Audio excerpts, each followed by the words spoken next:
ஒன்னெனப்பில் நாம் பறிச்சு தாமரையே புன்னவனத்தினில பேடக்குயில் கூவையில உன்னுடைய வேதனைய நான் அறிஞ்சேன்.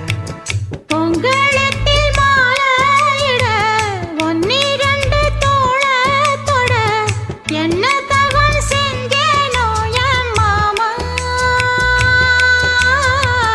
வண்ணக்கிளி கையத்தொட சின்ன சின்ன கோலமிட உள்ளம் மட்டும் வழியே நானே உள்ளம் மட்டும் வழியே நானே.